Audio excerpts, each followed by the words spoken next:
Mga espiya mula sa China, laganap na rin sa Europa, kung saan ang ilan sa kanila ay napag-alamang nasa listahan pa ng payroll ng militar ng United Kingdom. At ang mas nakababahala, maging ang ilang German nationals ay nagagamit na rin ng China upang makapag-espiya sa nasabing bansa. May kinalaman kaya ito sa mahiwagang pagkatao ni Mayor Alice Guo na tila ay isang bula na bigla na lamang naupo sa pwesto at nagkaroon ng kaugnayan sa Pogo? At bakit nga ba bigla na lamang nag-alisan ang higit sa 100 na miyembro ng PDP laban sa panahong ito? Yan ang ating aalamin sa video na ito. Pero bago tayo magpatuloy, ay baka naman pwede mo munang i-like itong video.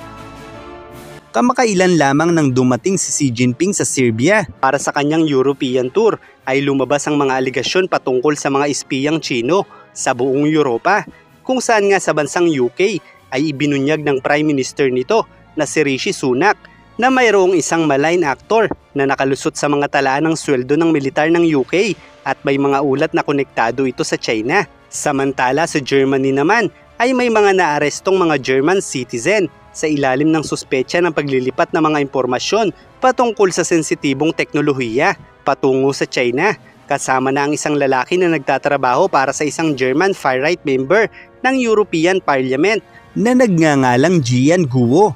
Napansin nyo ba? Kaapelyido pa ito ni Mayor Alice Guo. Habang sa Belgium naman ay nauna nang binuksan ng mga otoridad ang isang kriminal na pagsisiyasat sa isang far-right politician na si Frank Rielman noong Enero, kung saan pagkatapos ng investigasyon ng Financial Times ay sinabi ni Der Spiegel at Le Monde na si Frank Rielman ay ginamit bilang isang Chinese intelligence asset sa loob ng ilang taon.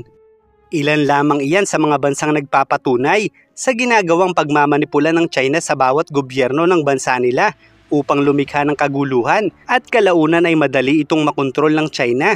Pero sa Pilipinas ay tila marami pa ring Pilipino ang hindi nakauunawa sa bagay na ito dahil sa Pilipinas ay mga kapwa Pilipino na ang nagtatalo-talo, gayong isang bansa lamang naman ang gumugulo sa kapayapaan nito.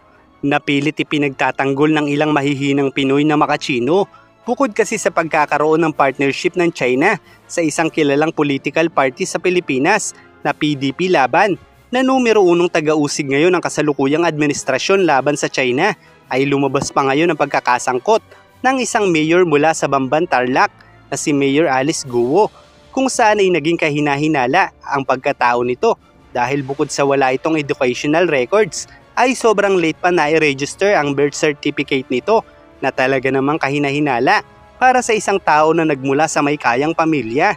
At kung susuriin natin ang kanyang pananalita ay mahirap talagang sabihin na isa siyang Pilipina dahil ang isang Pilipina bagamat may ibang lahi, kung sa Pilipinas talaga siya lumaki at nag-aral, ay tiyak na hindi mo na mahahalata pa ang punto ng ibang lahi nito na tila ay isang purong Chino na hinasa lamang sa wikang Pilipino. Kaya't malaki ang posibilidad na Chinese national talaga itong si Guo na posibleng napunta lamang sa Pilipinas bago mag-17 ang edad nito. Kaya't 17 na ito nang iparehistro. At dahil sa kanilang impluensya gaya ng ibang Chinese national sa bansang ito na nakakakuha ng iba't ibang klaseng dokumento upang magpanggap na Pilipino, ay posibleng ganun lamang din ang ginawa ng pamilya ni Guo. Dahil bukod sa misteryosang pagkakakilanlan nito ay naging mayor pa ito na sinasabi niyang sinuportahan din siya ng nakaraang administrasyon. Para yun na nga, parang out of the blue, dating negosyante, tapos naging mayor sa unang pagsubok nyo pa lang. Opo. Yeah, Your Honor, tinulungan din po ako ng mga kaibigan, tinulungan din po ako ng previous administration din po. Kung saan si Duterte pa noon ang Pangulo, na chairperson pa ng political party ng PDP Laban na nakipag-partner noon sa Chinese Communist Party. At dahil nga sa impluensya ni Mayor Alice Guo, ay tila naging maluwag para sa mga Chinese nationals ang pagsasagawa ng maanumalyang gawain sa probinsyang ito, kung saan maging ang partner ni Chinese nationals nito ay isang pugante na gumagamit pa ng 4 na pasaporte. Gayunpaman ayon sa mga pahayag ni Mayor Alice Guo ay maaari namang isipin natin na naloko lamang din siya ng mga ito dahil nga parang hindi naman naging maayos ang pag-aaral nito na sinasabing homeschooling lamang. Subalit wala pang katunayan na affiliated sa ating gobyerno. Kaya't kung maniniwala tayo kay Alice Guo, ay madaling isipin na sadyang mahina lamang sa politika ang pag-iisip nito, kaya't maaaring napaglaruan lamang siya ng sindikato. Subalit dahil nga iniuugnay niya rin ang kanyang sarili ng paulit-ulit sa dating Pangulo, na noon ay lantarang nakipag-partner sa Chinese Communist Party bilang miyembro ng politikal na partido at hindi bilang opisyal noon ng gobyerno, ay hindi maiaalis na kahit malinis pa ang konsyensya ni Alice Guo sa iskandalong ito, ay hindi maiaalis ang katotohanan na napakalaki talaga ng posibilidad na may kaugnayan talaga siya sa komunistang partido ng China, at isang malaking katanungan ngayon ang pagiging mayor niya, gayong hindi malinaw para sa lahat ang records ng pagkatao niya. Kaya't kung ating susuriin ang ginawang partnership ni Duterte sa Chinese Communist Party kasama ang politikal na partido nito, ay mapagtatanto natin na sila ang pinakamalakas na sandata ng China sa bansang ito simula sa pagpasok noon ng Pilipinas sa Belt and Road Initiative ng China, kung saan dahil sa mga proyekto nito noon ay dumagsa ang mga manggagawang Chino. Imbis na kapwa Pilipino ang makinabang noon sa mga trabaho, mas naging matatag din noon ang Pogo, at dahil nga sinusuportahan ng dating administrasyon si Mayor Guo ay umabot pa sa Tarlac ang Pogo.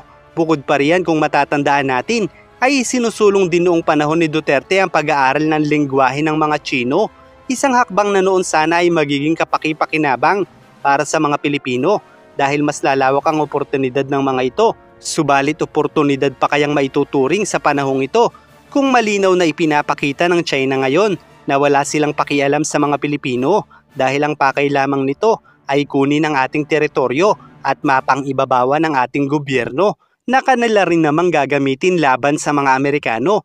Kaya't hindi na nakapagtataka kung nito lamang nakaraang Mayo ay nasa 100 na miyembro ng PDP laban ang nag-resign sa partido, kung saan ayon sa naging dahilan ni Bacolod City Mayor Alfredo Abelardo Benitez ay dahil hindi na umano kagaya noon ang tinatahak na landas ng kanilang partido. Ganyan winasak ni Digong ang partidong ito dahil sa kanyang pakikipag-partner sa komunistang partido ng mga Chino, kung saan ay hindi niya na isinasaalang-alang ang damdamin ng mga Pilipino sa pangaharas ng kanyang amo sa ating mga Coast Guard at sundalo.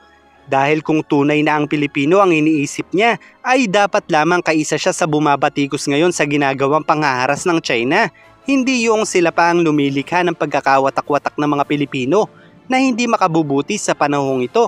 Kaya't kung talagang desidido na si Digong magpaalipin sa China, ay dapat matauhan na ang mga taga-suporta niya dahil siya ang nagsisilbing alas ng China na posibleng sundan pa ni BP Sara. Kaya't no comment din siya sa kabila ng kaliwat kanang pambubuli ng China.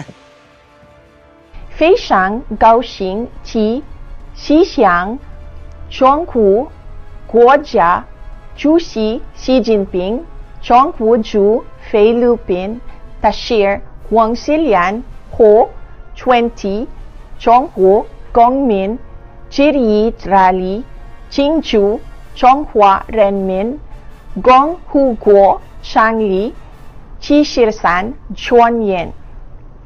祝20中国人国庆快乐 Happy National Day to the People's Republic of China. 谢谢大家。